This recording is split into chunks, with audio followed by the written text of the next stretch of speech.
Voilà donc un détail de cette Maesta de Duccio qui va nous intéresser aujourd'hui. Ce sont deux des anges qui se penchent sur le trône de la Vierge pour mieux célébrer sa majesté, puisque bien sûr, vous le savez tous, le terme de Maesta remonte au latin majestas, veut dire majesté, c'est donc une Vierge à l'enfant en maesta, en majesté, que Duccio a peint. Et autour d'elle, il y a des saints, nous les verrons, et tout un groupe fabuleux de 20 anges qui, pour la première fois peut-être dans l'histoire de la peinture occidentale, sont aussi familièrement humains. J'entends par là, ils ont des bras, puis ils s'appuient avec leurs bras sur le trône de la Vierge pour mieux la contempler et pour mieux contempler l'enfant. Donc cette espèce d'avènement d'un humanisme tout à fait nouveau, tout à fait révolutionnaire, était, je crois, digne d'être signalé. Voilà pourquoi c'est ce détail que j'avais choisi comme frontispice de notre première rencontre. Aujourd'hui donc, nous sommes dans ce moment privilégié qui est l'héritage du Moyen-Âge et ce qu'on pourrait appeler les prémices même de la Renaissance. Nous sommes à Sienne, nous sommes dans les premières années du XIVe siècle. L'artiste qui nous intéresse s'appelle Duccio di Buoninsegna. On l'appelle en règle générale Duccio, c'est plus simple. Et l'œuvre qui nous intéresse, c'est donc la Maesta, dont l'essentiel a été peint dans cette grande année 1310. Et comme je ne voulais pas prendre toute la Maesta comme, comme œuvre témoin, j'en ai pris un petit fragment, un des seuls qui soit absolument intact, sans restauration, sans amendement et dans un état de fraîcheur absolument exceptionnel. C'est la résurrection de Lazare qui se trouve aujourd'hui au Texas, dans la ville de Fort Worth, tout près de Dallas, et dans un des plus beaux musées du monde, c'est le Kimbell Art Museum. Alors, pour vous montrer cette résurrection de Lazare, j'ai quand même décidé de me faire plaisir aussi, et j'espère de vous faire plaisir aussi, en vous remontrant, je sais que j'ai déjà eu l'occasion de le faire, mais en vous remontrant quand même quelques vues de ce que j'estime être personnellement l'un des plus beaux, si ce n'est le plus beau musée du monde. C'est ce fameux Kimbell Art Museum de Fort Worth, construit par l'immense architecte qu'est Louis Kahn, et qui est certainement un des lieux les plus adaptés à présenter de l'art, depuis l'art mésopotamien jusqu'à l'art du XXe siècle, que l'on puisse voir au monde. En tout cas, disons que s'il y a une joie que je briguerais, à part celle de vous parler le mardi soir, ce serait d'être conservateur dans ce musée-là. Alors là, je me battrais, j'avoue. Alors, juste, pas tout, n'ayez crainte, mais juste quelques-uns de ces aspects, notamment ici, un des ateliers que l'on met à la disposition des artistes pour leur permettre de travailler. Puis quand on voit une salle d'exposition comme celle-ci, avec l'intelligence de cette lumière du jour indirecte, plus de cette lumière artificielle, elle aussi indirecte, mais comment se concordant si admirablement l'une l'autre, on peut se rendre compte que vraiment c'est un musée totalement et absolument privilégié. Eh bien, dans ce musée, où il y a entre autres le plus beau Bouddha khmer qui soit, la plus belle statue de Senenmut qu'on puisse rêver, une des plus belles poteries précolombiennes à l'heure actuelle connues, des peintures chinoises d'une importance extraordinaire, des poteries et des lacs du Japon absolument formidables. Il y a aussi une collection de peintures avec, mais quand même, un Georges de la Tour, c'est déjà phénoménal, un portrait de Goya qu'on n'oublie jamais quand on a posé le nez dessus, et même un Caravage. C'est donc vous dire que c'est le paradis. Eh bien, pour entrer dans cette section de peinture, une des premières œuvres qui nous est montrée, puisque bien sûr l'ordre est chronologique, c'est cet admirable panneau que vous avez là, et cette fois-ci, on entre dans le vif du sujet. Voilà donc un panneau de notre Duccio di Buoninsegna, un panneau qui provient de la Maesta. En l'occurrence, et je vous raconterai que la Maesta a été terriblement chamboulée au cours des siècles, et notamment sa prédelle a été en très grande partie dispersée. Elle s'est traînée un peu comme ça de collection en collection à travers l'Europe et même les Atlantiques pour arriver jusqu'au Texas, bout par bout. Alors voilà le panneau du musée Kimbell. C'est un des miracles du Christ, la résurrection de Lazare. Une œuvre absolument extraordinaire où, au fond, tout ce que j'aurais à vous dire sur Duccio est emblématisé déjà, c'est-à-dire cette extraordinaire noblesse dans la composition, avec cette balance parfaite des groupes compacts du bas et de la respiration de ce ciel, juste tempéré par ces nuages et ces deux arbres, le sens dramatique extraordinaire donné à l'œuvre, avec notamment ce dialogue tellement étonnant entre le Christ et Lazare par la main du Christ, la main du miracle en quelque sorte. Et puis pour soutenir ce geste qui donne la vie, le geste du Christ vers Lazare, le dos de la mère de Lazare tombé au pied du Christ, et vous voyez qu'au fond toutes ces lignes-là convergent pour nous faire identifier au centre ou presque de la composition l'image même du Christ. Bref, c'est tellement beau que je vous ai amené plusieurs détails, détails qui vous permettent de voir de façon complètement affolante, parce que si je dessine avec les mains, l'ensemble du panneau est grand comme ce que je suis en train d'essayer de vous montrer là en bas. Tout le panneau, c'est grand comme ça. C'est 40 cm de hauteur, à peu de choses près. Et regardez, supportant un agrandissement phénoménal qui nous permet de voir vraiment la touche de Duccio de façon étourdissante. Alors regardez toute la science et la souplesse dans les drapés, mais aussi également la beauté, bien sûr, des expressions. Alors, je le balaye de gauche à droite, nous avons vu le Christ, nous nous approchons bien sûr du tombeau et on commence à voir ces gestes qui ne sont plus des gestes de surprise, mais véritablement les gestes de dégoût face à la mort et face à la décomposition de la mort, notamment avec ces premiers personnages qui se cachent le nez pour éviter bien sûr la pestilence de Lazare. Voilà le détail encore de cette mère de Lazare en rouge qui fait un peu penser à ce que plus tard Masaccio peindra dans le manteau de la Marie-Madeleine qui hurle sa douleur en pleurant le Christ. Masaccio utilisera ce même rouge, donc vraiment Duccio déjà avait le pressentiment que la stridence de ce rouge mettait en évidence au fond l'émotion, en l'occurrence de joie et de reconnaissance, de la mère du défunt. Quant au défunt, le voilà à droite, cette extrêmement singulière momie entièrement embanglettée dans le grand suaire qui est le sien. Il faut que vous sachiez que la Maestà de Duccio a eu bien des malheurs, outre d'avoir été l'emblème de la cité pendant des siècles. Au XVIIIe siècle, en effet, en 1771 pour être tout à fait précis, la Maestà a été, pour d'obscures raisons de restauration, complètement démontée. Et en fait, lorsqu'elle a été remontée, on n'a pu que constater qu'une série de panneaux avait été portés disparus. Ils ont complètement et froidement et simplement disparu. Et on les a petit à petit retrouvés. Je vous montrerai tout à l'heure. Certains sont à Londres, d'autres sont à Berlin, d'autres sont à Pittsburgh, aux États-Unis. Il y en a un petit peu partout comme cela, des panneaux de cette même Maestà. Voilà donc comment cette fameuse Maestà que Duccio a peint en 1310 pour qu'elle soit l'emblème de l'unité siennoise est aujourd'hui comme cela, en tout cas pour certains de ses bouts, si l'on peut dire, répartis un peu dans tous les musées du monde. Alors, sans entrer dans beaucoup, je ne voulais pas tous vous les amener les morceaux, mais allons-y quand même. Je vous ai amené quelques morceaux qui se vadrouillent, si j'ose dire. C'est toujours des détails de la prédelle dont je vous parle maintenant. Ce très très beau morceau, c'est l'Annonciation, est aujourd'hui à Londres, National Gallery, admirablement exposé d'ailleurs dans la nouvelle aile de la National Gallery. Et alors là, vous pouvez goûter, peut-être plus évidemment encore que dans la résurrection de Lazare, la beauté des polychromies de Duccio, notamment ce rapport de bleu pâle et de rose pâle qui est tellement étonnant dans l'architecture. Et cette façon aussi, je dirais, de refroidir les couleurs, le bleu et le rose, comme pour mieux réchauffer, pourrait-on dire, le dialogue de l'ange et de la Vierge. C'est d'ailleurs tellement beau que je vous en ai amené un détail.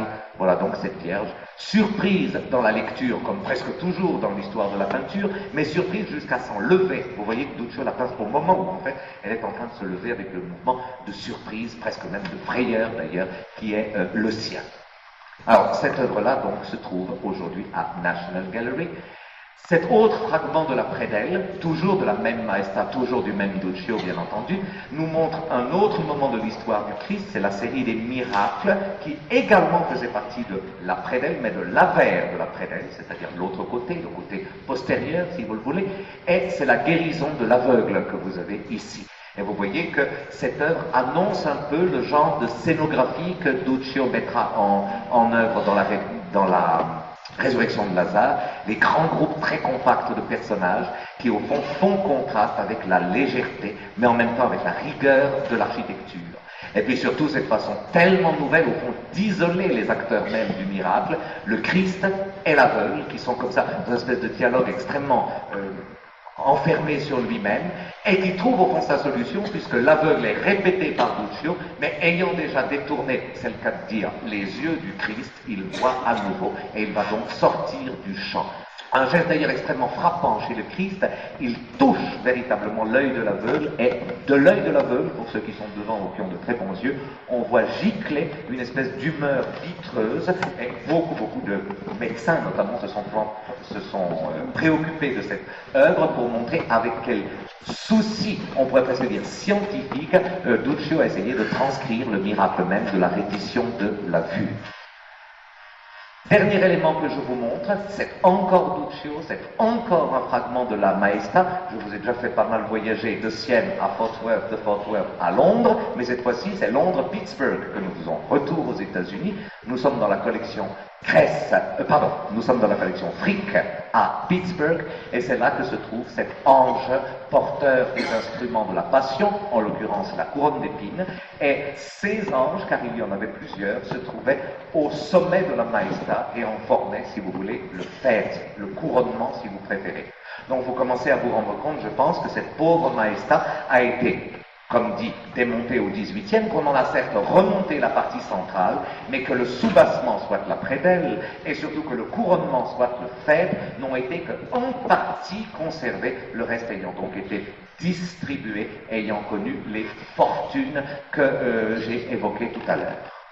Toujours est-il que maintenant nous revenons à la Maesta comme si elle était complète, la Maesta en tant que telle, et je vais essayer de vous la situer dans l'histoire, à proprement parler. Pour ce faire, bien sûr, je dois consacrer quelques minutes à vous parler de Sienne et de son destin, parce qu'il est très important que vous vous rendiez compte de l'importance de la ville, pour vous rendre compte ensuite de l'importance de la commande que la ville a passée à Duccio di Buonimiglia. Je vous rappelle, sans entrer dans trop de détails, que Sienne est une des très très vieilles cités d'Italie. Elle a été étrusque d'abord, puis bien sûr elle a passé sous le joug romain, et en fait c'est l'empereur Auguste qui en a fait une colonie de la couronne de Rome, une colonie des Césars de Rome, sous son nom de Sena Iulia. Donc vous voyez que c'est le cas d'une de ces villes qui au fond n'a pas changé de nom. De Sena, on a passé à Siena et à notre Sienne d'aujourd'hui, mais le nom en fait n'a pas changé. À la chute de l'Empire romain, après donc des années de vassalité, elle a passé par les mains barbares que vous pouvez imaginer. Elle a été lombarde, elle a été franque, et au Moyen-Âge, elle était devenue, toute petite ville qu'elle était, le fief des évêques conti de la région de Sienne. Elle était donc fief d'évêché. C'était encore, et je le rappelle, une très petite ville. Cela jusqu'au début du XIIe siècle. Et au début du XIIe siècle, Sienne va commencer à connaître une fulgurante ascension. Pourquoi? Parce que des familles vouées véritablement au commerce et à cette branche particulière du commerce qu'est la banque, vont prospérer de façon telle que lentement mais sûrement, Sienne va devenir une ville riche, une ville puissante, une ville respectée et une ville qui va finir par avoir le besoin de s'affirmer. Donc, dans les dernières années du XIIe et dans les premières années du XIIIe siècle, Sienne va réussir à chasser ses évêques de maître et à se proclamer république indépendante en s'offrant pour gouvernement un consulat. C'est-à-dire que le premier gouvernement de Sienne, ce sera une représentation oligarchique des grandes familles de la ville qui porte le titre de consul chacun et qui réunit, forme donc le consulat. Vous voyez l'attachement au vieux passé. Les Siennois n'étaient pas peu fiers d'être devenus romains sous l'empereur Auguste déjà. Et donc, XIIIe siècle, XIVe siècle, la vie croît en splendeur, en richesse, en beauté, en puissance et surtout en respectabilité parce qu'en cette période-là, croyez-moi, l'argent c'est encore ce qu'il y a de plus respectable. Toujours est-il qu'un jour, naturellement, cette puissante ville de Sienne va entrer en rivalité avec sa non moins puissante voisine, c'est Florence. Et à ce moment-là commencera toute une série de heurts et malheurs, de guerres, de campagnes, d'escarmouches, mais parfois aussi de massacres, l'une et l'autre voulant s'affirmer prépondérantes dans ce domaine qu'on appellera bientôt la Toscane. Ça a failli marcher pour Sienne un beau jour, le 4 septembre 1260, quand, devant la ville de Montaperto, les Siennois ont complètement défait les troupes florentines. Une écrasée comme on en avait rarement vu, croyez-moi.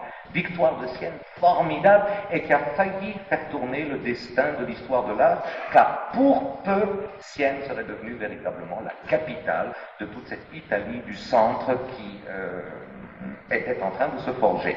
Mais, que je vous le dise déjà, le Siennois est beaucoup trop préoccupé par sa maison, le Siennois est beaucoup trop préoccupé par ses deniers, le Siennois est beaucoup trop préoccupé par ses affaires pour avoir un sens civique suffisant. Et au fond, après cette fameuse bataille de Montaperto qui aurait pu tout permettre, chacun est un peu rentré derrière son comptoir. Et donc, au fond, la chance d'une prépondérance italienne a été ainsi manquée. Mais en fait, il faut bien dire que cette date de 1260, retenez-la bien parce qu'elle sera importante pour tout le reste de notre rencontre d'aujourd'hui, la date de 1260 marque le début de l'affirmation siennoise. Non seulement ils savent maintenant qu'ils sont riches, qu'ils sont puissants, qu'on compte sur eux et qu'ils sont prestigieux, mais ils savent qu'ils sont sans rivaux, ils ont écrasé Florence. Alors dès lors, ils se mettent à plastronner, c'est le cas de dire.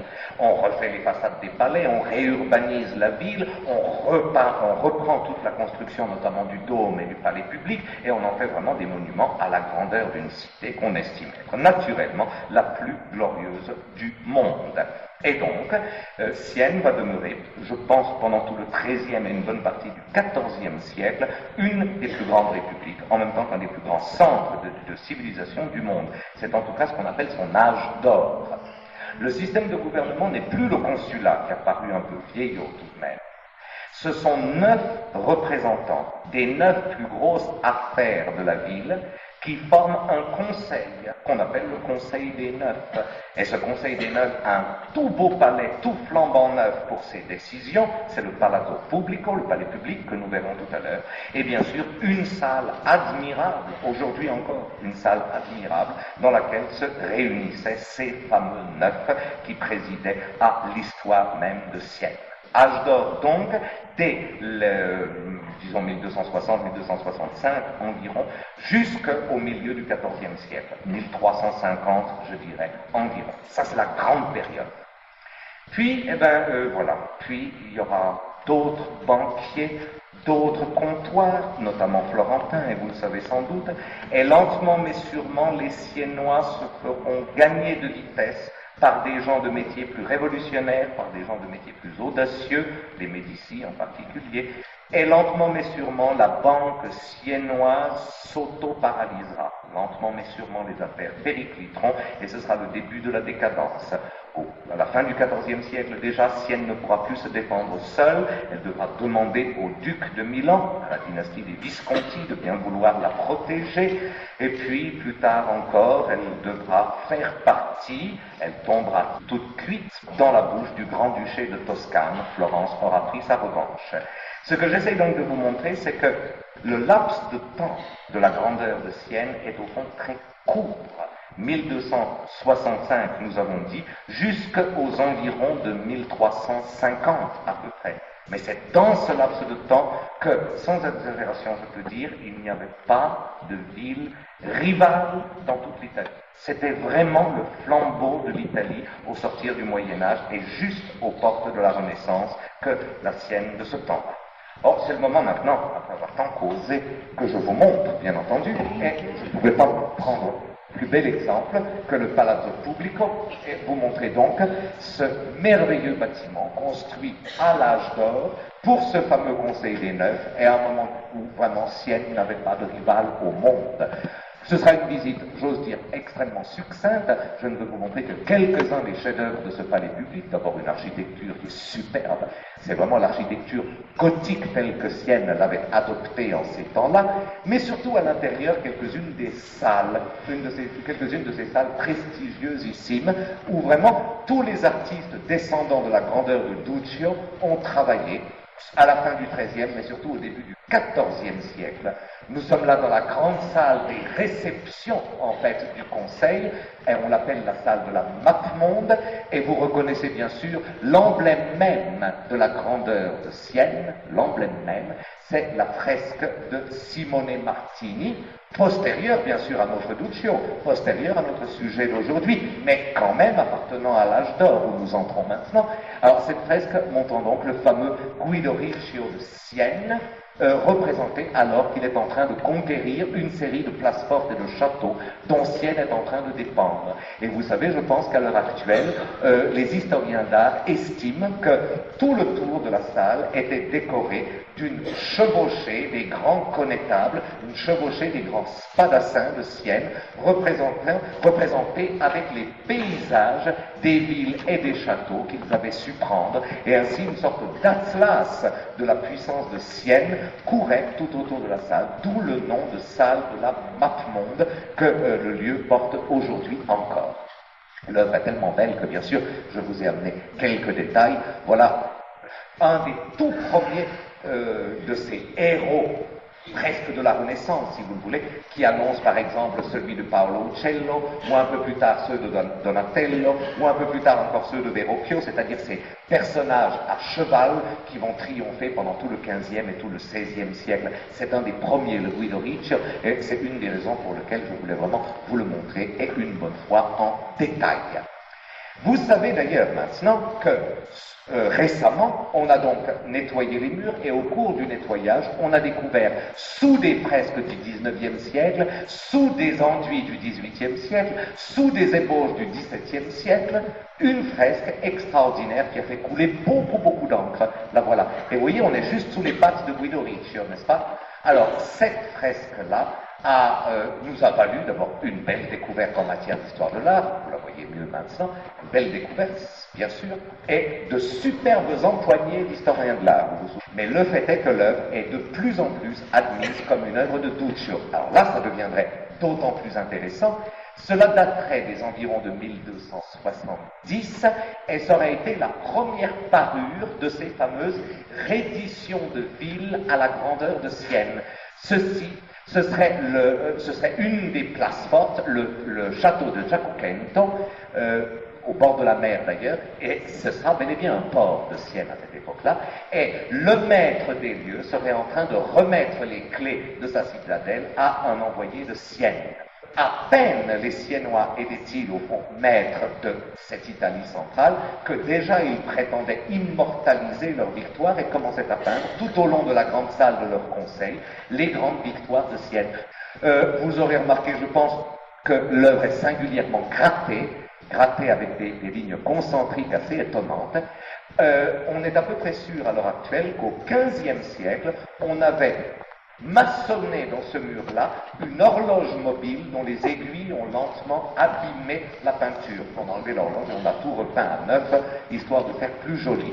Deuxième lieu maintenant, toujours au Palazzo Pubblico, mais datant justement de cet âge d'or du gouvernement des Neufs, le Conseil des Neufs dont je vous ai parlé, voilà la salle même où ils se réunissaient. On appelle donc salle du Conseil ou salle des Neufs. Et ce qu'il faut savoir, c'est qu'un successeur de Simone Martini, qui était lui-même successeur de Duccio, Ambrogio Lorenzetti, dont je vous parlerai bien entendu ce soir encore, a été chargé d'y peindre la représentation du bon et du mauvais gouvernement. Alors ça, c'est tous les Siennois.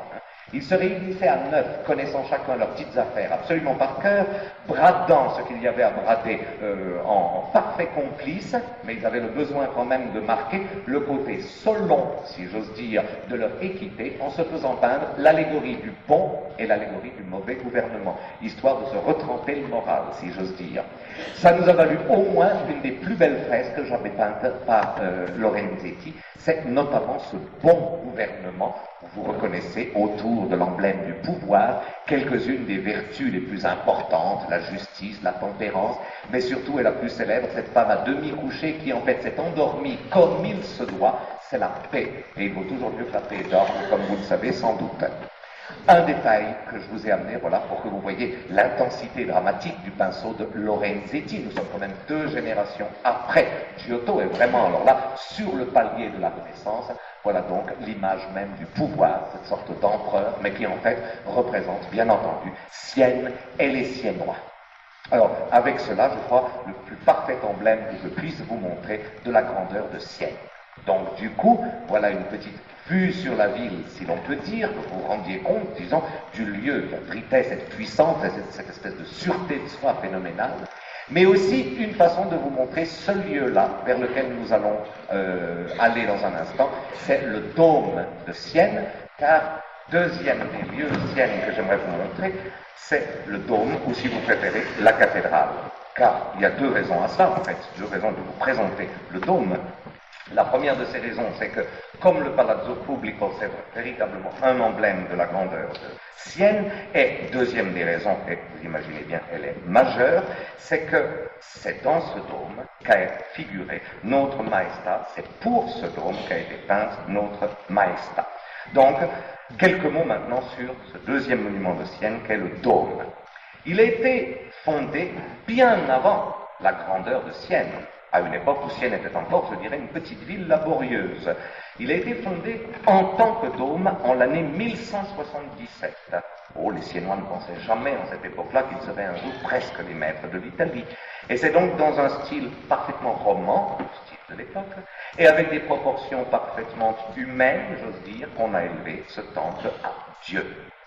Et le dôme a été achevé plus de 2 siècles plus tard, en 1382, dans un style gothique triomphant et avec une richesse de décors, une richesse de chefs-d'œuvre, une richesse de merveilles contenues qui en font vraiment, à l'heure actuelle encore, un des plus beaux dômes de toute l'Italie. Et je crois que ce qu'il faut savoir, c'est que, alors même qu'ils étaient en train de réactualiser leur petit dôme roman en dôme gothique, nos Siennois ont remporté leur victoire et ont fait leurs affaires et sont devenus tellement riches qu'ils ont été pris d'une idée complètement folle. Et si on transformait ce dôme en un nouveau dôme, c'est-à-dire le dôme que nous avons deviendra le transept et on construira une grande nef. Une cathédrale allait devenir simplement le petit bras d'un édifice fabuleux dont la grande nef était entièrement à construire. Et les Siennois ont bel et bien commandité des architectes, fait faire des devis et fait commencer les travaux. Ça aurait été la plus grande cathédrale du monde chrétien. Nous avons les plans, nous avons pu évaluer, ça aurait été un lieu absolument gigantesque. Je ne vous dis pas que Saint-Pierre de Rome aurait paru lilliputien, ce serait quand même un peu exagéré, mais disons, ça aurait parfaitement tenu la comparaison avec Saint-Pierre de Rome. Hélas, ce projet qui a été fait aux fêtes de la grandeur de Sienne capotera en 1348. D'abord parce que les affaires commencent déjà à mal aller en 1348, et puis deuxièmement parce qu'il y a un bon prétexte qui arrive là-dessus, une peste dont Sienne n'arrivera pas à se défaire. Et les Siennois y verront une punition de Dieu devant leur trop grand orgueil. Pour faire cesser la peste, ils décideront par humilité d'en revenir aux proportions d'avant. Ce qui, entre nous soit dit, arrangeait bien leur escarcelle, mais ça a marché. La peste est allée un peu plus loin, et surtout du côté de Florence, ce qui arrangeait doublement les choses. Le dôme n'est donc qu'à ses proportions, j'ose dire, humaines et normales, mais il n'empêche qu'il regorge de chefs-d'œuvre des plus grands artistes de l'époque. Je veux dire que vraiment, à travers tout le XIIIe et tout le XIVe siècle, les plus grands ont été appelés pour venir ici. Imaginez, la façade a été dessinée par le plus grand sculpteur de tous les temps, Giovanni Pisano. Les vitraux du chœur ont été commandés et dessinés par Duccio di Buoninsegna, le plus grand peintre de cette époque-là. Un pavement de marbre marqueté, ce qu'on appelle intarsie, un pavement de marbre a été commandé. Il y a 3000 mètres carrés de marbre ainsi ciselé, racontant les épisodes de l'Ancien Testament par terre.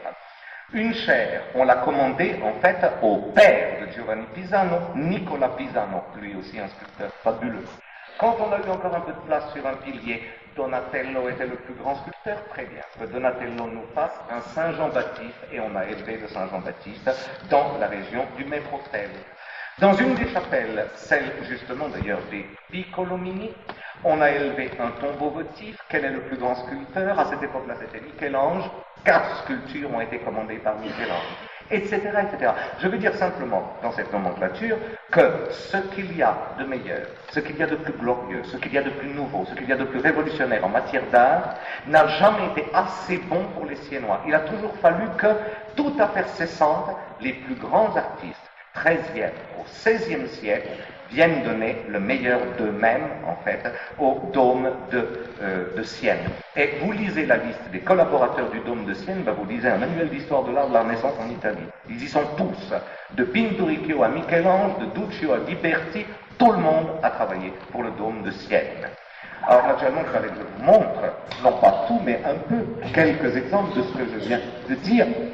Alors voilà d'abord cette nef qui donc n'eût dû être qu'un transept, mais qui pour finir est devenue bel et bien la grande nef, avec cette admirable harmonie de marbre en noir et blanc, en marron foncé, presque anthracite d'ailleurs, et blanc-blond. L'une des plus belles créations, je crois, de l'architecture gothique en Italie, avec cette étrangeté presque orientale du rapport du noir et du blanc. Et comme vous pouvez le voir déjà, partout des œuvres d'art, partout des choses qui sont d'ailleurs toutes insignes. Les saints qui sont là sont signés par Beccafumi, les deux anges qui sont là ont été offerts par Canova, les médaillons qui se trouvent ici sont de l'école de Jacopo della Quercia. Autrement dit, c'est bien ce que je vous disais, c'est un véritable laboratoire de l'histoire. Mais je voulais vous montrer au moins quelques fleurons. J'ai cité tout à l'heure la chaire, elle est donc de Nicola Pisano, et hors Pise, c'est la plus belle et la plus riche des chaires que l'on ait jamais vues, dans un esprit totalement nouveau, puisque à cette tradition du gothique naissant, Pisano a ajouté cette connaissance et ce goût tellement extraordinaire pour la sculpture antique, pour le bas-relief romain notamment, qu'il est peut-être le premier à avoir ainsi remis en valeur. Et dans les épisodes qui marquent les métopes de cette chaire, on retrouve un peu ce sens narratif du récit qu'on trouve sur les sarcophages de la Rome impériale. Donc vraiment une connaissance merveilleuse et comme prophétique du passé chez Pisano, qui annonce par là toutes les grandes recherches vers l'Antiquité qui seront de mise, mais 2 siècles plus tard. C'est avec 2 siècles d'avance que Pisano a donc signé cette chaire qui est une des merveilles les plus absolues du Dôme. Deuxième merveille que j'ai d'ailleurs citée, souvenez-vous, c'est le pavement. Alors, ce pavement, c'est donc 3000 mètres carrés, dont je vous présente 60 centimètres carrés dans l'état original. C'est une des plus belles figures, je veux bien, une des sibylles. Les prophètes et les sibylles sont en effet un peu les héros de tout le tour de ce pavement unique au monde. Voilà donc une des sibylles. En plus de cela, ce pavement dessiné en l'occurrence par Beccafumi, un des grands peintres de la tradition fin Renaissance. Ce pavement, on ne le montre plus qu'un mois par an, du 15 août au 15 septembre. Il est beaucoup trop délicat pour être exposé et le reste du temps, il a un contre-plancher pour être protégé. Mais si vous arrivez dans la bonne saison, alors vous verrez, c'est une des stupéfactions de votre visite. Troisième merveille que je vous montre, juste dans cette espèce d'échantillonnage de splendeur, les stalles du chœur sont absolument phénoménales de beauté et de richesse, mais surtout, elles ont un décor qui est l'un des plus beaux au monde, d'un art qui me tient à cœur, et je crois savoir, tient à cœur à pas mal d'entre vous ici, c'est la marqueterie sur bois du XVe siècle. Et c'est le plus grand des marqueteurs sur bois, Fra Giovanni da Verona, qui a signé cet ensemble. Autrement dit, c'est le même maître que la fameussime église de Santa Maria in Organo, qui se trouve à Vérone. C'est le même style, c'est le même maître, c'est la même école, et c'est un des plus beaux exemples que l'on puisse voir au monde de ces intarsiers de bois, comparables absolument à celle du fameussime studiolo du duc d'Urbain à Urbino, justement. Après vous avoir montré donc, si je ne me trompe, l'intérieur de l'église, puis la chaire, puis le pavement, puis le chœur, voilà maintenant une des chapelles latérales. Elle a été offerte par le cardinal Piccolomini, Giovanni Giacomo Piccolomini, qui allait devenir pape sous le nom de Pie III. Et il a chargé le plus grand artiste de son temps de raconter un peu sa geste en fresque. C'est Pinturicchio, je l'ai cité tout à l'heure, voilà donc une des peintures de Pinturicchio pour la chapelle Piccolomini. Et nous terminerons avec les fonds baptismaux. Les fonds baptismaux sont également extraordinaires. Les Siennois ont d'abord fait appel à Jacopo della Quercia, puis à Ghiberti, puis à Donatello. Et autrement dit, les 3 signatures des 3 plus grands sculpteurs de leur siècle, 15e, figurent dans cet admirable ensemble que sont les fonds baptismaux du dôme de Sienne. Autrement dit, ça fait vraiment beaucoup pour un seul dôme. Et encore, dans toutes les merveilles dont j'ai parlé, et parmi tous les noms prestigieux que j'ai prononcés, je n'ai même pas prononcé le nom et la merveille, mais voilà devant vous. Pio di Buoninsegna, la Maestà, commandée pour couronner le maître-autel du dôme de Sienne. Le dôme était superbe, il était flambant neuf, il avait sa chair, il avait... Bon, mais il n'avait pas encore de tableau d'autel. Et donc c'est à Duccio di Buoninsegna que le Conseil des Neufs, par Marescotti, propose donc la commande. Et au départ, 60 sequins d'or seront donnés à Duccio s'il dit oui. Duccio a dit oui. Il a touché ses 60 sequins d'or et il s'est mis au travail. Et nous savons par Vasari qu'il lui a fallu 32 mois et 11 jours, 32 mois et 11 jours, on ne saurait être plus précis, pour livrer l'un des plus gigantesques polyptyques que jusqu'alors, en tout cas, on n'avait jamais entrepris. La Maestra était certainement une des œuvres les plus énormes de l'histoire de l'iconographie chrétienne, comme tableau d'église. Oh, bien sûr qu'après, il y a eu le baroque, et après le baroque, il y a eu le rococo, et on fera des choses encore beaucoup plus monstrueuses, si j'ose dire. Mais pour cette époque de l'avant-Renaissance, l'œuvre était véritablement gigantesque. Et le jour où Duccio a annoncé à M. Marescotti que l'œuvre était terminée, on a organisé le transfert. Et alors là, Vasari nous raconte ce transfert, et c'est extraordinairement émouvant, parce que c'est la première fois, et je crois presque pouvoir vous dire la dernière fois dans l'histoire de l'art, que cela se passera comme ça. On n'avait jamais vu ça, et je crois pouvoir dire on ne reverra jamais ça. Toute une cité a au fond pris cause pour ce tableau qui devenait l'emblème de sa puissance, en même temps bien sûr que l'emblème de sa piété, et au fond une action de grâce à la Vierge, patronne de Sienne, qui ainsi avait protégé et protégerait à jamais la ville. Et c'est Duccio, en fait, lui-même, qui est monté sur le maître-autel pour assurer la mise en place de cette œuvre-là. Quand l'œuvre a été mise en place, une grand-messe a été célébrée, il y avait tellement de monde que c'en était plein sur le parvis du dôme, et tout le monde est rentré chez soi en se disant « Jamais je n'oublierai une telle soirée ». Et c'est ainsi d'ailleurs que se termine, c'est cette phrase qui termine le récit que Vasari nous donne de cette fête-là.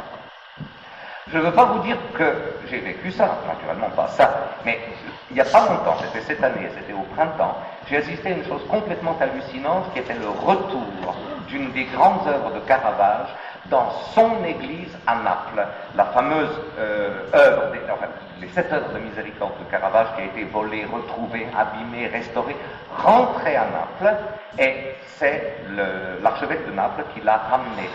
Il y avait simplement un tableau de Caravage qui s'avançait, une procession, les gens bien et la Camorra, vous pouvez bien penser, et je vous assure que c'était déjà absolument fabuleux. C'était fabuleux, mais je vous assure, on avait l'impression d'assister à une cérémonie qui n'avait ni temps ni date. Alors j'ose imaginer ce que ça devait être avec la Maestra de Duccio, au grand décompte. C'était ce que j'ai pu ressentir multiplié par 100 000. Ça devait être absolument incroyable, absolument fabuleux. Alors, le tableau a été installé et pendant longtemps, pendant des siècles, il a été vraiment l'emblème de la prospérité de Naples. Alors, de Sienne, pardon. Et du coup, je voulais vous montrer un petit détail qui a son importance. Avec de très bons yeux, tout à l'heure, vous allez voir que sur les marches du trône de la Vierge, il y a une inscription, mais même avec de très bons yeux, vous ne pourrez pas lire, et je l'ai trouvé assez intéressante pour vous la noter ici. Nous avons 4 marches et donc 4 lignes. Mater Sancta Dei, Sainte Mère de Dieu, sis causa senis requieis, soit la cause du repos et donc de la paix de Sienne, sis Duccio vita, soit la justification de la vie de Duccio, te quia vincit ita, lui qui t'a peint tel que tu parais. C'est une magnifique dédicace, si vous remarquez, hein. Sainte Mère de Dieu, soit la raison de la paix de Sienne, soit la raison de la vie de Duccio, lui qui t'a peint tel que te voilà.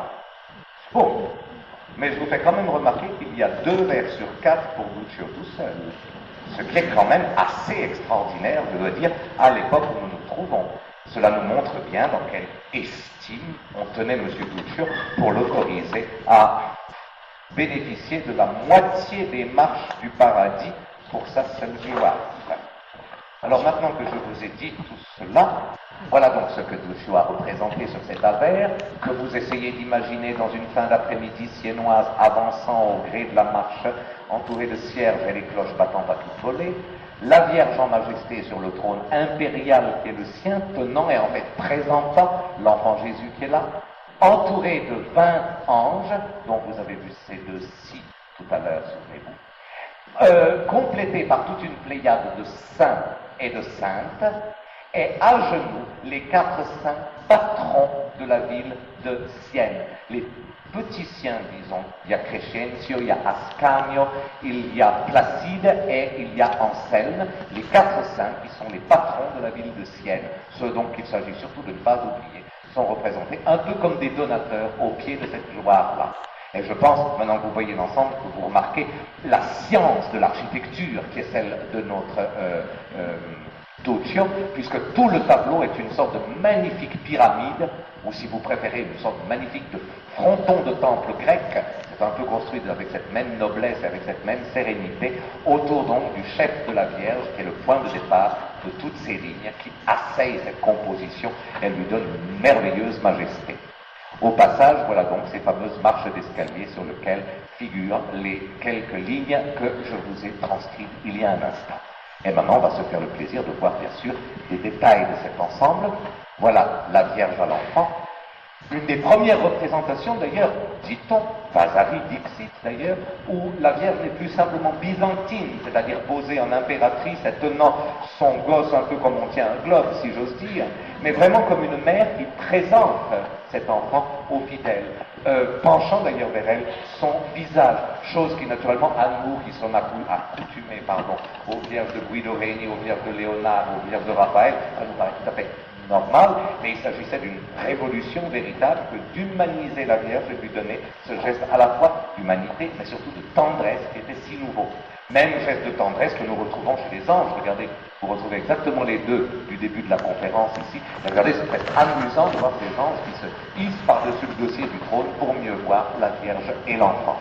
Et puis donc, nous avons sur les côtés la magnifique théorie des anges, qui continue, cela va de soi, des saints, vous reconnaissez bien sûr Saint Jean-Baptiste, Saint Pierre et Sainte Agnès, elle est magnifique d'ailleurs, Sainte Agnès ici, deux des patrons de Sienne, ici, bien sûr, et de l'autre côté, formant le pendant d'ailleurs, la grande suite également, notamment Saint André, représenté là, deux autres des patrons de la ville de Sienne, et pour faire un peu le pendant de la très belle Sainte Agnès de l'autre côté, voilà Sainte Catherine de Sienne, qui est peut-être la plus belle figure de tout cet avers de la Maestà, donc je vous en ai amené le détail, parce que c'est un portrait, si l'on peut dire, d'une beauté folle, d'une tendresse absolument extraordinaire, et cela nous montre bien cette révolution de l'humanisme que Duccio est reconnu comme l'un des premiers à avoir apporté au monde de la peinture moderne. Donc c'est une œuvre qui, dans son ensemble, dans sa composition, dans sa rigueur, dans son architecture, dans son ambition, dans sa taille, mais aussi dans la perfection du détail, a assez frappé les Siennois pour qu'ils fassent voler les cloches au passage d'une œuvre comme celle-ci. Chose extraordinaire maintenant, cette œuvre est non seulement fabuleuse de son avers, elle l'est peut-être encore plus de son revers, puisque elle est double face. L'arrière de la Maestà nous représente ce que vous voyez maintenant, c'est-à-dire une juxtaposition de panneaux dans lesquels, dans un moment, on ira se promener, qui nous racontent en fait quelques épisodes fondamentaux de la vie et de la carrière du Christ. En l'occurrence ici, cette mosaïque de 26 panneaux nous raconte, dans l'état original, tel que l'a voulu Duccio, l'histoire du Christ depuis, c'est l'histoire de la passion du Christ, soyons plus exacts, depuis l'entrée à Jérusalem, et le grand panneau qui se trouve là, jusqu'après la mort et la résurrection du Christ, l'apparition à Emmaüs qui se trouve ici. Et donc, tout à l'heure, je vous montrerai quelques-uns, pas tous, ça nous entraînerait trop loin, mais quelques-uns de ces panneaux qui racontent donc le retour du Christ à Jérusalem, toute l'histoire de la Sainte Seine, la trahison de Judas, le mont des Oliviers, l'arrestation du Christ, le jugement du Christ, notamment par Pilate, la montée au calvaire, la crucifixion, la descente de croix, puis la résurrection, jusqu'à l'épisode donc de l'apparition à Emmaüs. Quand Duccio a livré l'œuvre, ce double panneau, l'avers et le revers, était appuyé sur une prédelle, c'est-à-dire en fait sur une espèce de gros châssis de bois, lui-même bien sûr protégé et garni de peinture. Cette prédelle sur l'avers représentait 7 panneaux racontant la vie du Christ, de l'Annonciation au moment du premier miracle. Et sur le revers, cela continuait avec 9 panneaux qui racontait les miracles du Christ. Autrement dit, si vous voulez, l'enfance du Christ devant, les miracles du Christ derrière, tout ça au niveau de la prédelle. Et quand le Christ devient véritablement l'élu, c'est-à-dire lorsqu'il fait le sacrifice de sa vie en entrant à Jérusalem, alors on passe de la prédelle, qui est un soubassement, à la maestà à proprement parler. Donc, au fond, Duccio fait presque une œuvre de théologien, privilégiant bien sûr les moments ultimes de la vie du Christ pour la partie noble, c'est-à-dire le revers de la maestà.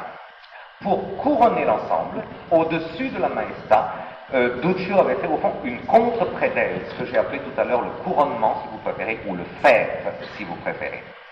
16 panneaux devant, 16 panneaux derrière, nous racontant devant l'histoire de la Vierge et derrière l'histoire du Christ après sa résurrection, donc au fond après la rencontre à Emmaüs. Le récit est assez bizarrement agencé. Je vous rappelle que là en bas, il y avait la prédelle à l'époque, et donc que nous étaient racontés les miracles du Christ, si vous vous souvenez de ce que je vous ai dit tout à l'heure. Donc quelque part par ici, par exemple, il y avait la guérison de l'aveugle, que je vous ai montré, qui est aujourd'hui à Londres. Et de l'autre côté, par ici, il devait y avoir l'Annonciation, de Londres également.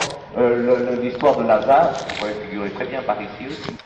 Et à partir de l'instant où le Christ entre à Jérusalem, on quitte au fond le terre-plein de la prédelle et on monte alors véritablement vers le sacrifice. Et vous remarquerez que le sacrifice est culminant avec la crucifixion qui est là. Donc, on a l'entrée à Jérusalem, les grands épisodes sur la rencontre des apôtres qui se trouvent là, puis l'aventure du Mont des Oliviers et l'arrestation du Christ qui se trouve là. Et chose curieuse après, on a la dénonciation du Christ qui nous est racontée, puis on passe en haut, le Christ devant Pilate, le lavement de mains, le Christ devant les pharisiens, etc., etc., la montée au calvaire, la crucifixion, cela va de soi, la déposition, puis les 4 épisodes ayant fait déjà la résurrection, jusqu'à donc l'aventure d'Emmaüs qui est là. Donc c'est une très drôle de lecture, si j'ose dire. Donc un récit, au fond, dont on sent bien que Duccio l'a voulu très didactique. On sent parfaitement bien qu'il y a toute sorte de loi théologique dans l'observance même du récit qui nous est montrée. Je vous ai dit, je ne vous montre pas les 26 panneaux, ce serait trop. Je vais vous montre les plus importants, les plus beaux.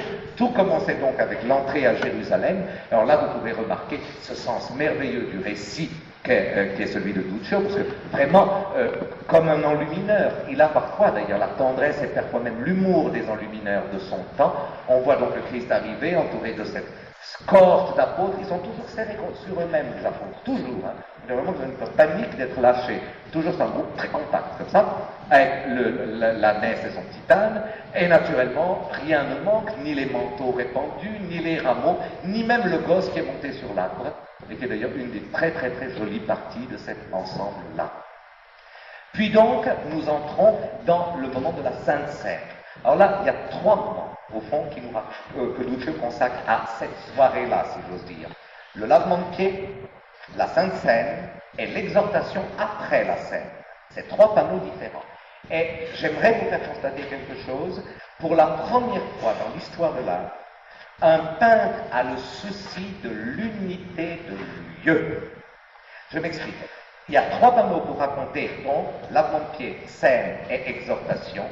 Et pour la première fois, donc, Duccio représente la même pièce, avec cette même couleur gris-vert, cette même traverse et ce même linge, qui est presque un signe de reconnaissance, pourrait-on dire, qui pend. Autrement dit, pour la première fois, une cohérence du récit, un besoin de cohérence et de vraisemblance du récit est admis. Jusqu'alors, en effet, on pouvait raconter ce même épisode, ou ces 3 mêmes épisodes, mais en changeant et les costumes, et le lieu, et le décor. Et bien avec Duccio, nous avons la naissance d'un récit, entre guillemets, moderne, en ceci que l'unité d'espace est parfaitement consentie ici. Alors depuis le temps, vous avez pu voir et admirer d'ailleurs ce lavement de pied. Du coup donc, voilà la Sainte Seine. Vous remarquerez, c'est la même chambre, le même linge pend au même endroit, les mêmes méneaux et corbeaux marquent l'architecture. On a dressé la table et vous avez donc le moment de la scène. Et je vous fais remarquer que, comme toujours, c'est suprême, aussi bien dans l'ensemble que dans les parties. Regardez combien ce sens pyramidal, dont je vous ai déjà parlé à propos de Duccio, qui compose avec la rigueur d'un maître d'œuvre grec ou romain, regardez donc comme cette forme de fronton se retrouve parfaitement ici, admirablement d'ailleurs. Et en même temps, regardez cette cette ingéniosité de Duccio pour montrer chacun des apôtres, je dirais, avec presque son caractère propre, notamment l'admirable figure de Jean abîmé par le chagrin ici.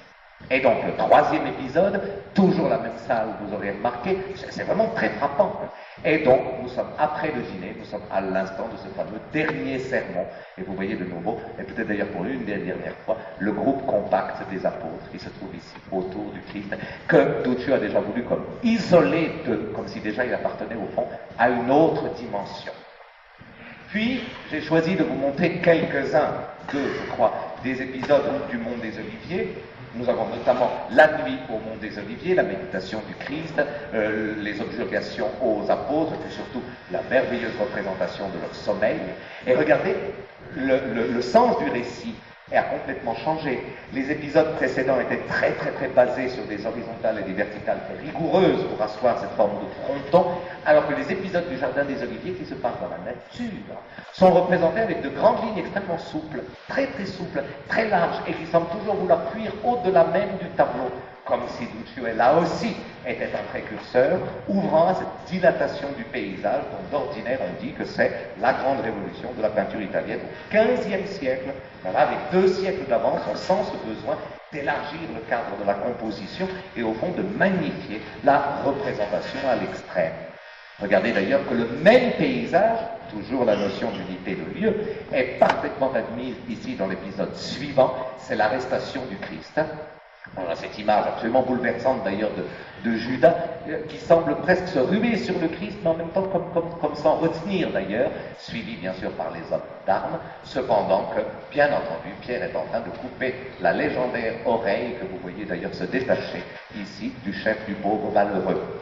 Mais regardez de nouveau, même montagne, même infractuosité sublime d'ailleurs dans la montagne, et ces mêmes 3 arbres qui sont donc les 3 oliviers sacrés, bien connus. Un petit épisode superbe d'ailleurs vient juste nous amener ensuite à l'étape suivante, c'est le moment où Judas se crapahute en bas pour se faire payer, comme de bien entendu. C'est les fameux deniers de Judas. Magnifique représentation dans une architecture d'ailleurs très audacieuse, je dirais, par le traitement de perspective qui est le sien, et donc ce fameux prix de la trahison qui est remarquablement représenté, car si vous avez remarqué, tous les apôtres, et surtout le Christ, sont vêtus de couleur franche, alors que tous les pharisiens, tous les prêtres, tous les fonctionnaires sont représentés dans une espèce de sublime demi-teinte. Et Judas, du même coup, devient demi-teinte comme tout le monde, parce qu'il est complice, comme tout le monde, de ce qui va être le sacrifice du Christ. Donc, curieuse scène comme délavée par l'opprobre de Duccio, pour être ainsi. Puis, nous reprenons un récit cohérent de nous avec une série d'épisodes d'un même moment. C'est le moment devant Pilate. Et nous avons 3 épisodes qui se passent devant Pilate. Nous avons le Christ appelé devant Pilate et le début de l'explication. Le Christ porte toujours la tunique rouge et le manteau bleu qui était le sien depuis l'entrée à Jérusalem. Pilate est là tout seul, bien entendu, toujours avec une de ces fameuses colonnes par lesquelles Duccio a établi des barres de mesure, pourrait-on dire, de sa composition, un groupe de soldats pour marquer, au fond, l'humiliation du Christ, et puis le fameux groupe, ici, des prêtres et autres vieilles barbes, c'est le cas de dire, qui sont déjà d'ailleurs en train de tonner, bien sûr. Deuxième épisode, exactement, si vous remarquez, dans le même lieu, avec les mêmes colonnes torses, la même tapisserie d'un même palais, le même Hérode, cela va de soi, pardon, le même Pilate, cela va de soi, et donc le Christ est renvoyé. Pilate se lave les mains, et vous remarquerez que pour donner l'importance à ce lavement de mains, Duccio l'inscrit juste dans le trajet de la colonne, c'est-à-dire au fond sur l'axe même qui soutient toute sa composition. Là encore, un procédé qui est absolument étonnant. Et comme si ça ne suffisait pas, un troisième composition nous raconte exactement, bon, la suite, si vous le voulez, dans le même lieu toujours, regardez cette cohérence, c'est le moment où Pilate, au fond c'est une phrase après, dit « et faites-en ce que vous voulez ». Et à ce moment-là, Duccio s'autorise une licence de récit que je trouve merveilleuse. Le Christ quitte sa robe rouge et son manteau bleu, et il est simplement vêtu de blanc. Autrement dit, il commence à avoir, il a là la tenue du martyr.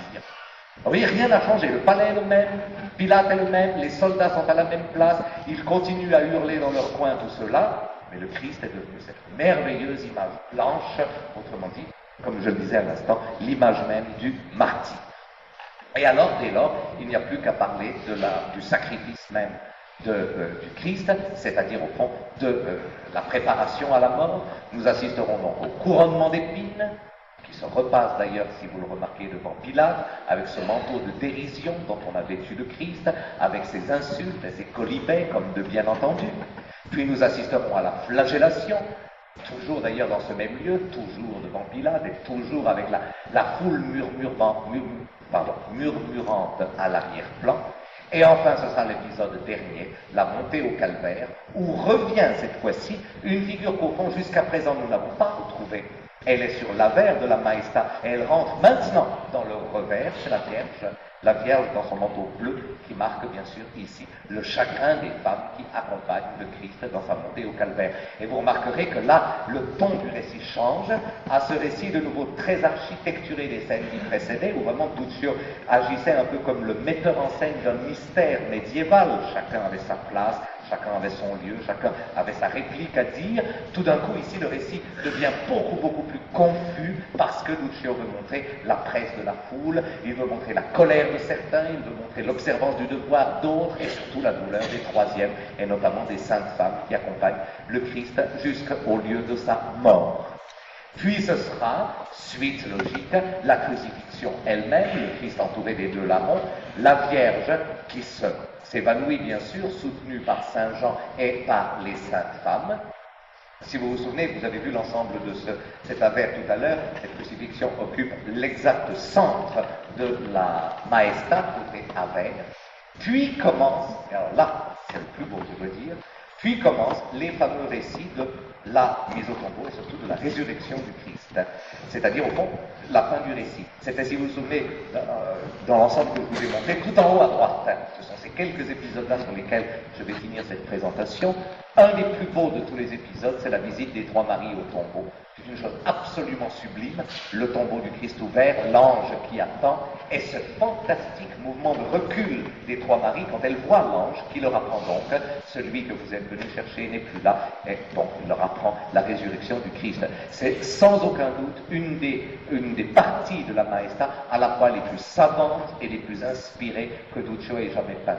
Et en tout cas, la figure de l'ange, c'est certainement une des études de drapé les plus admirablement consenties qui soit, parce qu'on ne peut plus parler ni de style byzantin persistant, ni même de style romano-gothique, ni même de style renaissant. Ça a simplement la majesté et la grandeur des plus parfaits chefs-d'œuvre du passé.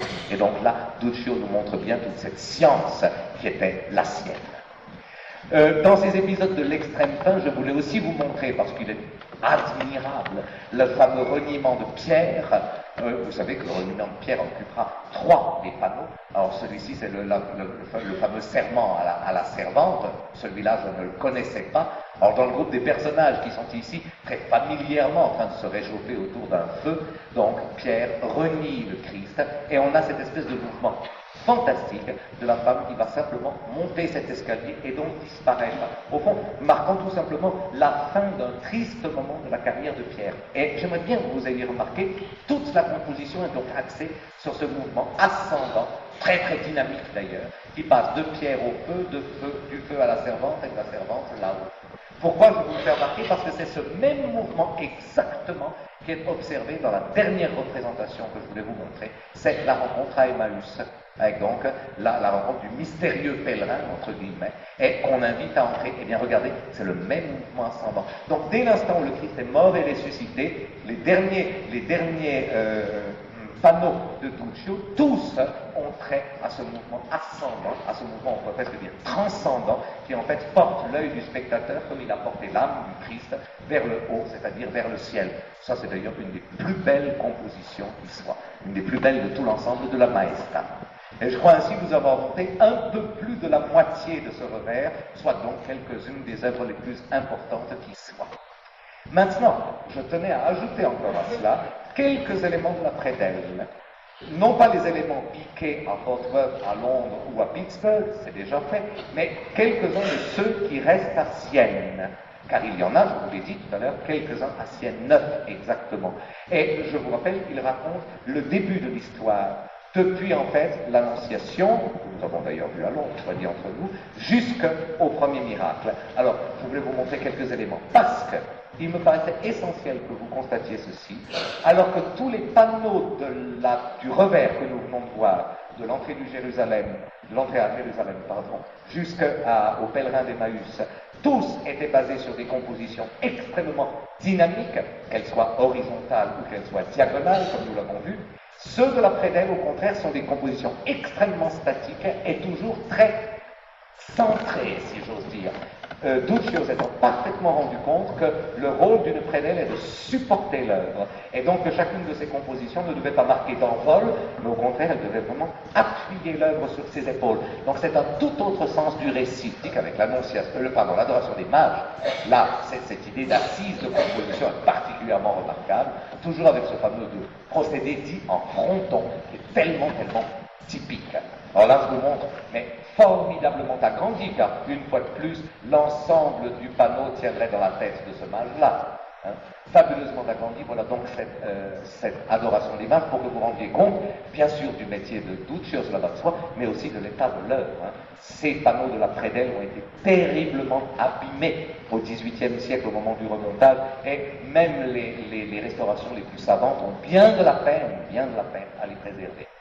Dans la même série et dans la même foulée, voilà un très beau, très dramatique aussi, Massacre des Innocents, bien connu, je pense. Je voulais vous rappeler simplement qu'il figurait dans cette prédelle. Un des très beaux panneaux aussi, au niveau, disons, de l'étude de la perspective, et cette perspective comme en fuite vers la droite, c'est Jésus parmi les docteurs, une chose absolument splendide, notamment pour le geste éperdu et maternel d'ailleurs de la Vierge à gauche qui vient déranger le cénacle des doctes en train d'écouter le futur Christ parler. Au niveau des miracles aussi, toujours dans ces compositions très architecturées, très pesantes, mais voulues-elles par les horizontales. Ici, le miracle des noces de Cana, hein, bien sûr, tout le monde connaît la multiplication du vin et de la chair, et les grandes horizontales de l'échanson et de la table servie, il se trouve là une chose aussi absolument superbe, disons bien.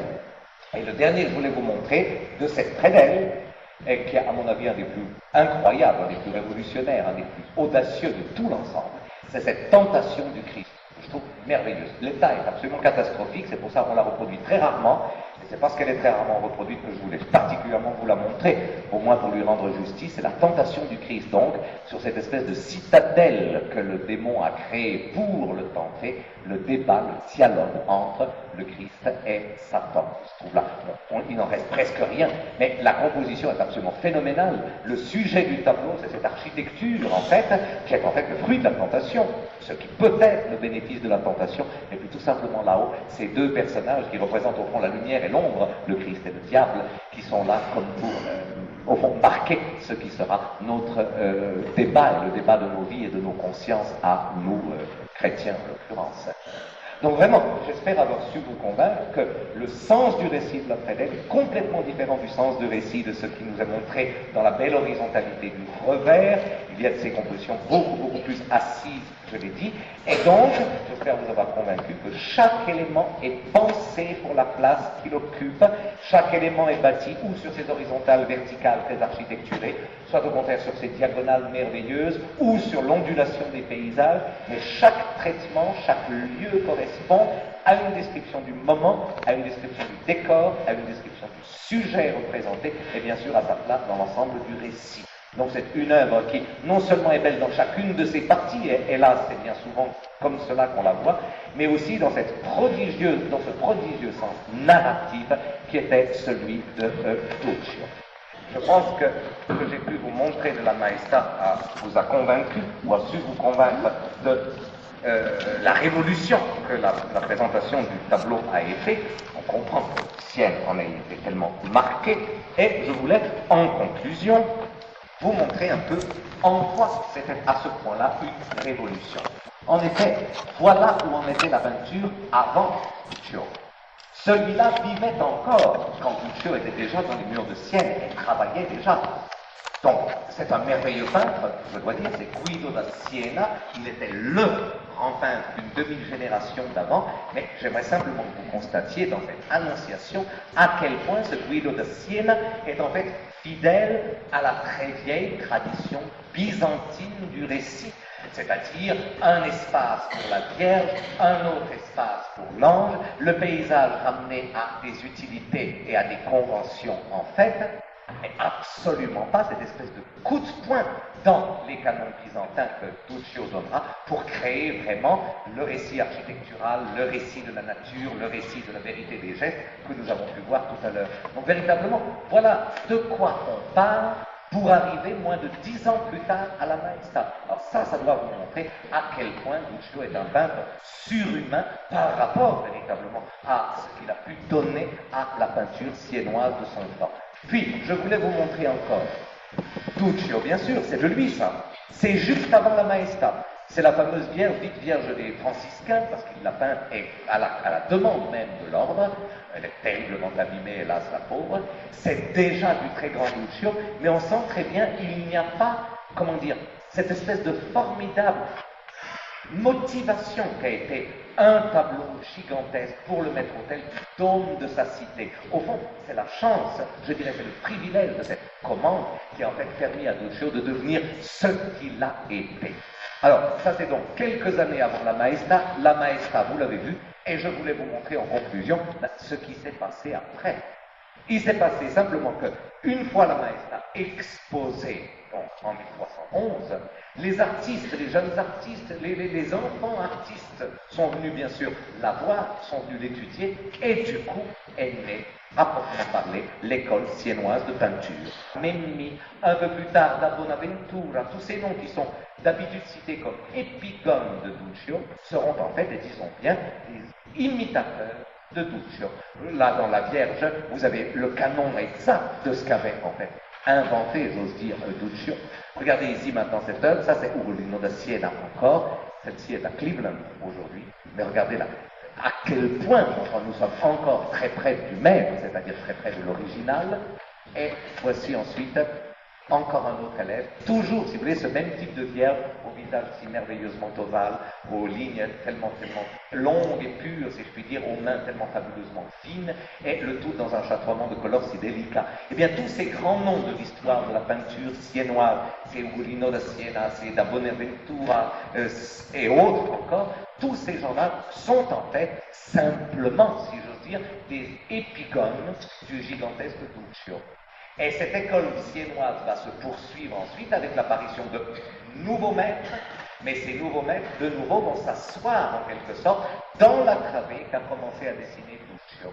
Et en conclusion, je voulais vous montrer simplement trois d'entre eux, trois de ces tout grands peintres qui sont en fait les continuateurs et les propagateurs de l'esthétique de l'univers de Duccio. D'abord Simone Martini, puis si vous avez le courage, Lorenzetti, si vous avez le courage, Giovanni di Paolo. Ce ne sera pas long, c'est promis. Regardez Simone Martini, c'est une des premières œuvres. Il est siennois aussi, Simone Martini, vous le savez. Il était adolescent quand Duccio a installé sa Maestà au Dôme, vous le savez aussi. Puis il est devenu le grand peintre de Sienne pendant sa génération. Eh bien, la première œuvre qui lui a été commandée, comme par hasard, c'est une Maestà. Lui aussi, il a dû faire la sienne. Il était en train de devenir le grand peintre de Sienne, et Sienne lui a commandé une nouvelle Maestà, mais celle-là pour le Palazzo Pubblico. Donc, dans la salle de la Mappemondo Palazzo Pubblico, il a peint tout jeune encore cette Maestà dont la composition est servilement, j'ose dire, servilement imitée de celle de Duccio. Mais il faut bien dire que l'esthétique a changé, le pinceau a changé aussi. Il y a encore une sensibilité peut-être plus poétique, en tout cas une évanescence plus poétique dans l'œuvre de Simone Martini, c'est une certitude. Au fait de sa gloire, vous le savez bien, Simone Martini sera essentiellement un peintre de la Vierge. C'est surtout autour de la fragilité de la Vierge, en même temps que de la préciosité de la Vierge, qu'il donnera le meilleur de lui-même. Je voulais vous en montrer un premier exemple avec un petit diptyque de voyage dont vous avez ici le volet de gauche. Voyez maintenant le volet de droite, c'est une annonciation. Et pour les premières fois, sous le pinceau d'un peintre siennois, la Vierge a l'air aussi surprise et même effrayée par l'arrivée de l'ange. Je vous signale quand même que Duccio déjà avait marqué cette surprise chez la Vierge dans le panneau de près d'elle de Londres que je vous avais montré. Simplement, Simone Martini va plus loin encore, c'est vrai. Annonciation dont vous retrouvez une version plus tardive aux Fêtes de la gloire de Simone Martini, dans cette œuvre sublime qui est aujourd'hui aux Offices de Florence, et au fond qui est une reprise en mieux consentie, je dirais en plus expérimentée, si vous préférez, de l'Annonciation que nous venons de voir comme en coup d'essai à l'instant. Alors là, je vous ai bien sûr amené un détail, au moins cette merveilleuse image de la Vierge et de la surprise de la Vierge, un peu plus tempérée que dans la petite œuvre qui précédait, mais marquant peut-être au sommet de ses moyens la carrière infiniment délicate de Simone Martini. Donc au fond, j'espère avoir su vous montrer que c'est vrai, c'est une autre facette de génie de peintre, Simone Martini, mais avec tout de même un très grand respect et surtout une très grande connaissance de cet initiateur qu'avait été Duccio. Tout de suite après Simone Martini, le deuxième nom de l'école, c'est Lorenzetti. Et vous savez bien entendu qu'ils sont deux frères, Pietro Lorenzetti et Ambrogio Lorenzetti. Alors, de Pietro, je ne vous montre que ce panneau, mais qui est adorable. Son paysage rappelle d'ailleurs un petit peu celui des oliviers de Duccio tout à l'heure. C'est un des morceaux de la prédelle consacrée à l'histoire du Carmel. Alors, de nouveau, une situation dans le paysage qui est très très près de la tradition de Duccio. De son frère Ambrogio, j'aimerais vous montrer un peu plus d'œuvres, pour que vous constatiez en tout cas qu'à son début, il est absolument dans la foulée de Duccio. C'est le même type de vierge, c'est les mêmes yeux, c'est le même nez, c'est le même modelé très en blanc sur le nez, c'est ce même menton un peu fort, c'est cette même façon de souligner la perfection du visage par le voile. Donc vraiment, Ambrogio Lorenzetti, au tout début de sa carrière, est très près de Duccio. Puis, son génie étant un génie singulier, j'ose dire, Ambrogio Lorenzetti, aimant le singulier, peindra des choses tout à fait extraordinaires, comme cette œuvre-ci, qui à mon avis est une des plus belles œuvres subsistant à la Pinacothèque de Sienne aujourd'hui. C'est ce paysage dit un château sur la mer. Alors ce château, il est aujourd'hui admis que c'est celui que vous avez vu figurer dans la fresque de Duccio, récemment retrouvé sous les badigeons au Palazzo Pubblico dans la salle de la Parole. C'est le même château. Donc, le paysage que vous avez devant vous est dicté par la commande. C'est un lieu particulier qu'il s'agissait d'emblématiser. De même d'ailleurs, et vous le savez, cet autre, entre guillemets, paysage de Lorenzetti, ça n'enlève rien à la beauté des œuvres, mon Dieu. C'est sublime, je sais bien, mais simplement, ce n'est pas tout d'un coup un peintre qui va sur le motif peindre comme Monet et Nymphéa, mais c'est vraiment un peintre qui doit s'assujettir à une iconographie de commande. Tout à l'heure, un château sur la mer, ici une cité sur la mer, qui serait, paraît-il, la ville de Momerato, un autre des fiefs de la ville de Sienne en cette époque-là, une autre des dépendances de Sienne. Et pour en finir avec Lorenzetti, je voulais vous montrer une de ses œuvres ultimes, absolument extraordinaire. Alors là, je peux dire qu'il se détache complètement de Duccio. Là, je peux dire vraiment quelque chose d'autre est en train de naître. Une peinture beaucoup plus monumentale, une peinture beaucoup plus pleine, une peinture beaucoup plus, ça va vous paraître ridicule comme adjectif, mais beaucoup plus juteuse. Quelque chose de beaucoup plus fruité, si vous le voulez, dans le rapport des volumes et dans le rapport des modelés. C'est cette admirable Annonciation, dont voici l'ange, qui a une monumentalité qui préfigure un tout petit peu celle de Giotto, dont nous parlerons d'ailleurs mardi prochain, et dont voici la Vierge, elle aussi d'ailleurs, d'une splendide monumentalité, d'autant plus sur la beauté d'ailleurs de ce pavement.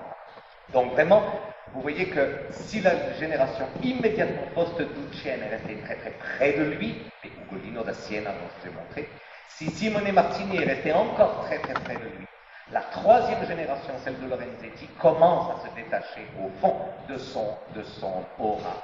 Et la dernière génération dont je voulais vous parler, c'est-à-dire vraiment la dernière grande génération des Siennois, celle de Giovanni di Paolo, s'en détache pour ainsi dire complètement, privilégiant alors une espèce d'extraordinaire esthétique tout en hauteur, et dont je vous présente quelques épisodes fondamentaux de la vie et de la carrière de Sainte Catherine de Sienne. Alors regardez ces saintes femmes aux lignes tellement longues et pures, et en même temps, regardez cette harmonie en noir et blanc.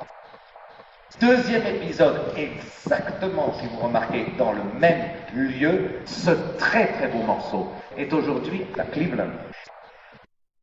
Dernier élément que je vous montre, cette Sainte Catherine dans ses visions. Tout le panneau, c'est grand comme ça. Et regardez, supportant un agrandissement phénoménal. En tout cas, disons que s'il y a un Giovanni di Paolo, s'il y a un Lorenzetti, s'il y a un Simone Martini, c'est sans aucun doute à ce jour de 1310 le droit